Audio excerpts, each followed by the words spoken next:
everyone, welcome into TYT Sports. That is Jayar Jackson.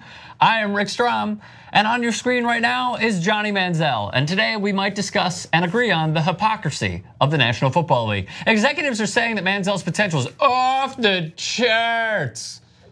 Way. What? So he participated, I'm gonna read you some stats and then I want your opinion. Participated in the spring league, 9 of 15, 82 yards and a tutty, sacked 3 times. And you know what? He played in half the game, the first of 2 in the spring league, a developmental league for the NFL. And here's where we go. His rights are owned by the Hamilton Cats. Great name for a team. Their GM, Eric Tillman, among the NFL and CFL representatives. In attendance, a total of 17 teams sent scouts to practices.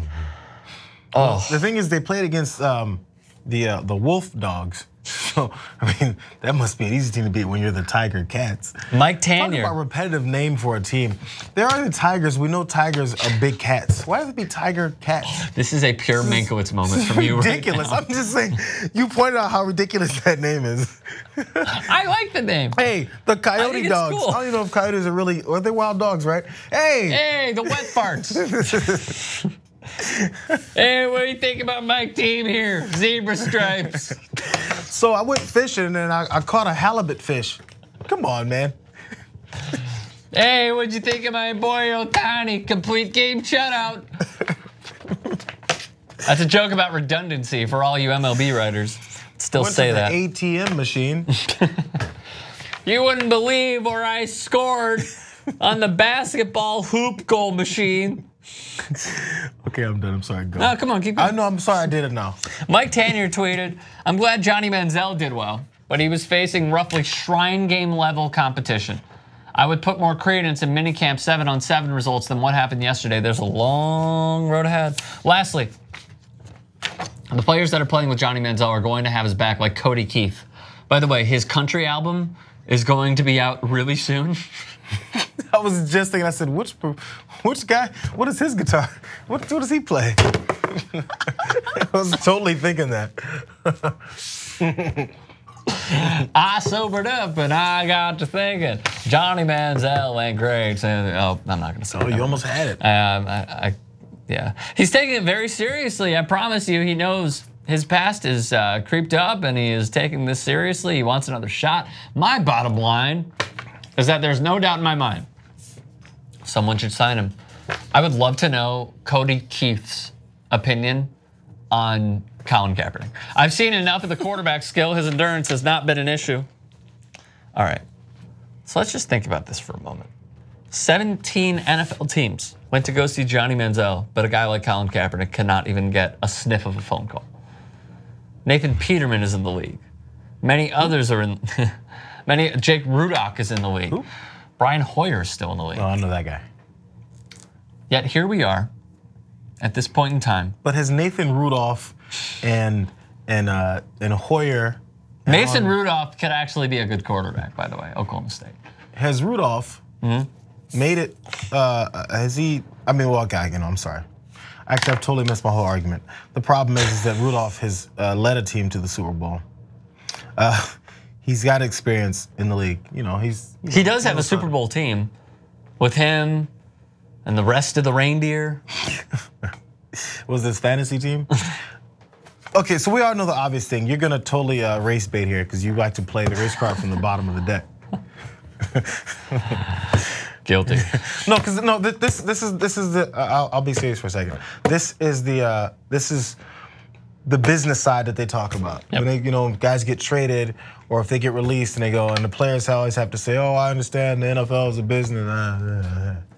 It's only business with the business guy sides. The athlete sides, they have to understand that their part of the business is when they participate in it, they're not allowed. So the NFL is a business because these NFL owners, scouts, teams all know that what they're trying to do is sell to their racist fan base. Let's keep it real. They know they have a racist fan base. They know their fan base reacted badly to what Kaepernick was doing and what he was highlighting the problems with our country. So in doing so, they're like, well, this is the business we're in. I can't hire a guy that no one wants to see because my fan base is racist. To go a little further, remember the backlash that the NBA had we're kind of getting off topic here, but remember the backlash that the NBA had with Donald Sterling? And they were like, we got to get this guy out of here. Bob McNair still owns the Houston Texans. And he also just admitted last week that there was a reason he didn't sign Colin Kaepernick. Clear as day. My main argument is, if Johnny Manziel is allowed back in the league, and he gets a job back in the league, and you know what? People deserve second chances, cool. We're totally forgetting that he has a domestic violence case pending. Someone who actually did something wrong. Someone who actually inflicted harm on others. I mean, his drug and drinking problems, actually I don't hold that over people.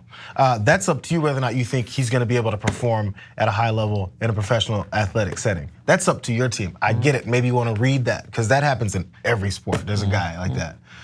Who was it, Hamilton in baseball? I forget his first name now. Josh Hamilton. Had a serious drug problem. Yes. And then had a comeback. Yes. And it was the comeback story of the year. Yes. Because people like that. And I actually felt good about that. The thing is, if Colin Kaepernick gets another job and is successful, it shouldn't even be considered a comeback story because man didn't do anything that was detrimental to his playing career. Totally. Let's just look at the bottom line here. So Johnny Manziel impaired his girlfriend's hearing by throwing her head into a window in a moving car, threatened to kill her, and had her fear for her own life. But he's getting looks, whereas the other guy simply just knelt. You know why? And did nothing outside of to have a negative impact on the league. And yet one of them may get an opportunity and the other one will never get another opportunity. Because if Johnny Manziel comes in as a backup somewhere, the starter gets hurt and he comes in and wins 5 games, you know what the biggest selling jersey in the NFL will be? Nathan Peterman. Johnny Manziel. You know what else jersey was the biggest selling in the NFL? Tell me. Colin Kaepernick, after the whole thing went down. Rightfully so. You know how much these owners and scouts and coaches cared about that? None, because that's the one flash. After that, they're like, well, those people buying those jerseys aren't really NFL fans. Because obviously NFL fans are racist. Very much so. Not all of them. I'm serious, not all of them. I don't like to generalize here. You know, you're right, but I'm saying like they know where their fan base is. I've been an NFL fan since I was 4 years old. So yeah. Obviously I'm not saying 100% of the fan base is. I know, I hear you. But seriously, don't do that. I'm just kidding. YouTube.com/TYT Sports.